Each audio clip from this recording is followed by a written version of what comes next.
It's the Real Estate Podcast, brought to you by ANZ Home Loans for financial well-beings. Hey, it's the Real Estate Breakfast as we count down to Christmas and the new year. How are all of those preparations going at this time of the year?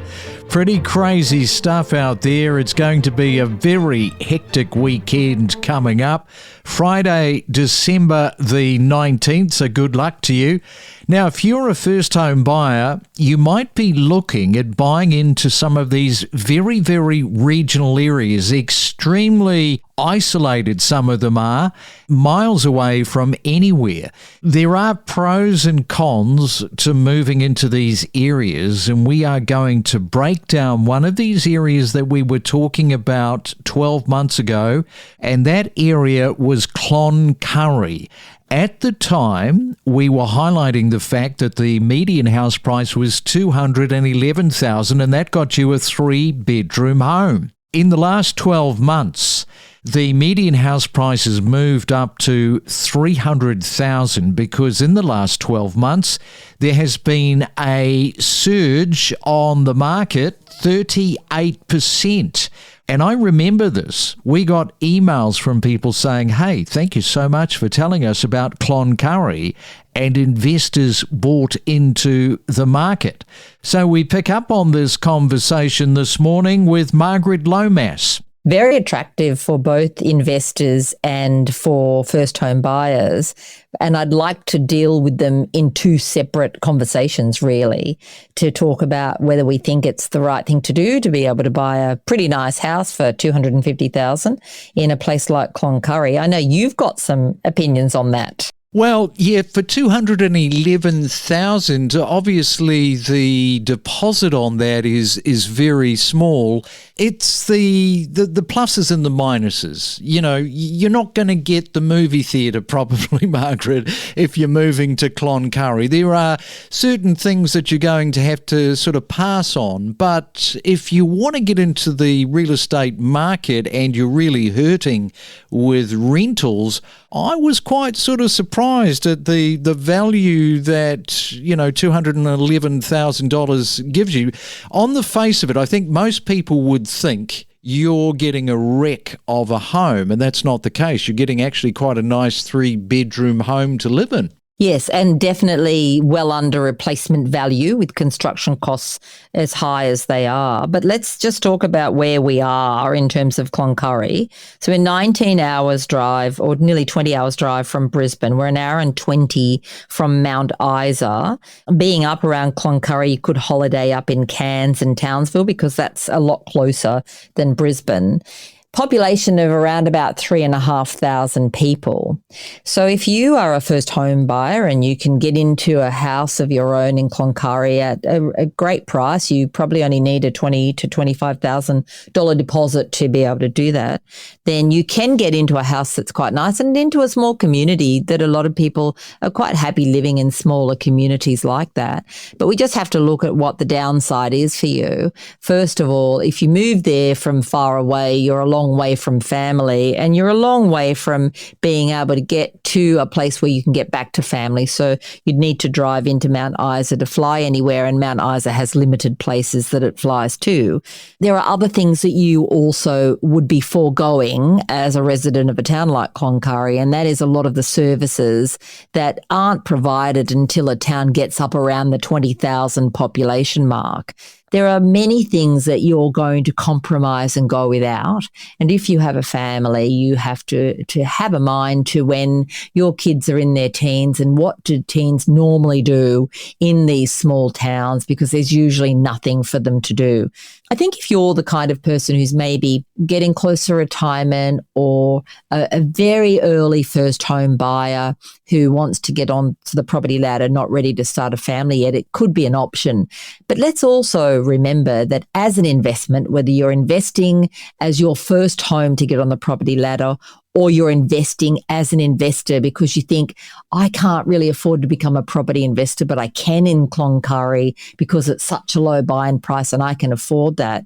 We've got to look at the downsides, and that is that the first home buyer looking to be able to go up the property ladder by buying a property that grows in value and then they move into the next property could be disappointed when Cloncurry doesn't have those growth drivers to make that property grow, and therefore they don't ever get onto that next level of the property ladder because all they're doing is paying down a mortgage, and it's really very similar to just saving the money anyway.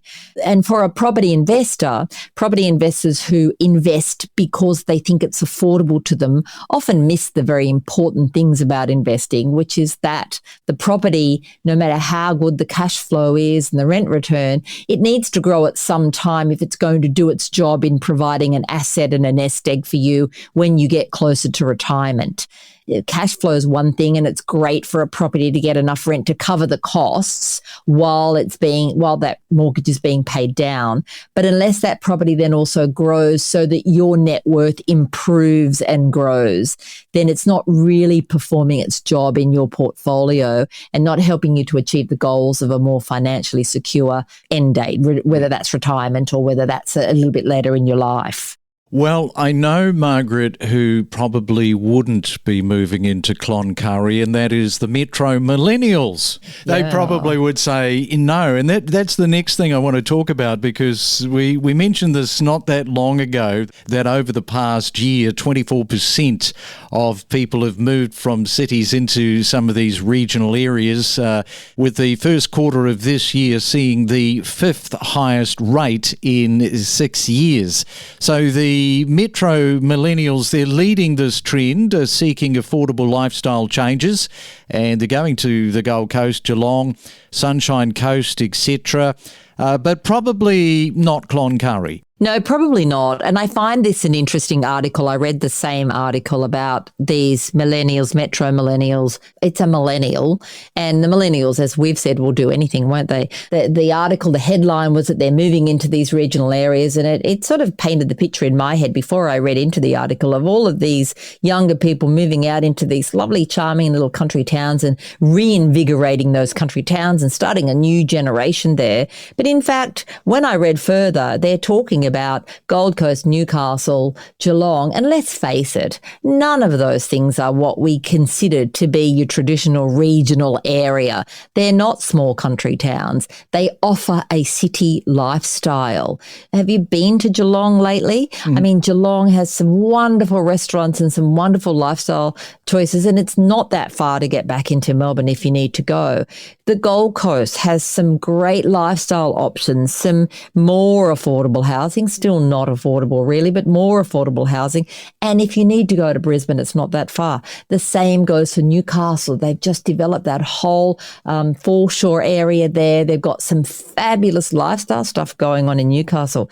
So it's not like our millennials have left the big city to go to the small country town. They're really going just from one city to another because they still get all of their lifestyle needs met in these wonderful areas, but they don't have to pay quite as much to live. They don't have to pay quite as much to buy a house or even to rent a house. So it makes sense to me that they're moving out to those areas. This is how life's always gone. Mm-hmm. When Sydney began, everybody lived in the city, and then the urban sprawl got to the point where now Penrith is a city and people live in Penrith City or Parramatta City. So it makes sense to me that these millennials are choosing this lifestyle, but still keeping one hand and one foot back in the city by, first of all, being near a big city, but also moving to what's really become a city anyway. Yeah, and I think that probably gets recalibrated as prices keep going up, because they won't be able to afford necessarily the Gold Coast and the Geelongs. And then, dare I say it, they really do have to go into true regional Australian areas. Right, let's have a look at the insurance premium, something that I wanted to discuss with you, because we've talked about the overhyping of the insurance surges and costs as a result. Of course, we've got the floods, we've got the fires. It doesn't take much for an insurance company to say, oh, goody, we can increase those premiums. Let's put them up because we've got the floods and the fires. But the central argument that we've been talking about is around just how justifiable is the increased surge in premium prices versus the reality of where the rise in premiums should be at. And are we simply being ripped off? So that's the first question, Margaret. And then I want to come back and talk about portfolios and self-insuring. But to the argument about are we being ripped off, what do you think? I think so, because what's happening is the misfortune of the smaller handful of insurance policy holders, which is those who live in the flood and fire prone area. It's being shared amongst all policy holders now. I know that in my own portfolio, I've been absolutely shocked and horrified at how much I'm paying for properties that previously it may have been around $1,000 a year to insure a property, and now I'm looking at over $3,000 for that same property. So it's a big increase over what it used to be only 5 years ago. And this is for properties that don't exist in a high risk area. So they don't exist on a floodplain. They don't exist where there's a lot of trees around, so chances of bushfires. These are just ordinary, everyday suburban properties, and many of them are just very small 3-bedroom, 1-bathroom properties that are now costing me an absolute fortune to insure. You feel like you can't be without insurance, so you're kind of held to ransom by the insurance companies. But I think there has to be a different way of assessing risk. So let's discover the self-insuring, because when you say that, a lot of people will sort of go, what? What are you talking about, self-insuring? You've got a large portfolio. This is something that you've been thinking about, self-insuring right across that portfolio of properties. And this isn't something that I recommend for everyone. And if you have a single property, this may not be the best way to go. But when I think about all of the properties that I have, and I think about the insurance premiums that I'm now paying, then I'm probably looking at around $60,000 to $80,000 a year in insurance premiums. Now, notwithstanding the fact that they are a tax deductible cost to me, so I get back some of that by way of a tax deduction, we have to think about whether or not it's worth it, and whether or not I'd be better taking that sum of money, placing it in offset against one of my mortgages so that I also am saving my interest on that, because for every $1 I have in offset, that's $1 of the mortgage that I don't pay interest on. So there's a savings to be made there. And keeping that as a fund to actually cover anything that goes wrong in my properties anyway. Now, to arrive at this decision, I went back over the last 5 years or so just to see how many insurance claims I'd actually made on my properties. And I think I only found 2, and they were for such a small sum of money that when I then add up all of the money that I've spent on these insurance premiums, I could have funded those repairs 10, 20, 100 times over by not paying the insurance premiums. Now, obviously, there's a downside and a risk. If you have a property that's in any kind of a potential flood zone, if there's any risk of heavy rain causing flooding to the property, if you're anywhere near the bush and there's a chance that your property may one day be engulfed by fire, then I'd never recommend self-insurance. You also have to understand the risks of self-insurance. So if I decide to self-insure my whole portfolio and one of my properties burns down, then that's then on me to rebuild that. So that's one of the risks that I would be taking. But I'm thinking about the fact that, at $80,000 a year, after 3 or 4 years, I've probably already got enough money in that fund to rebuild one of the houses anyway. And so it's definitely worthwhile doing the sums yourself, checking out all of the facts. You've really got to take on board all of the facts and just asking yourself whether it's worthwhile self-insuring your properties rather than, paying so much money across the board. It's such a good point in terms of 3 years. That sinking fund would really be quickly built up to quite a sum of money. Here's a question. If you are a property investor and you've got a portfolio, a number of properties, would you consider that? We'd love to hear from you. Of course, our email address is myrealestatepodcast@gmail.com.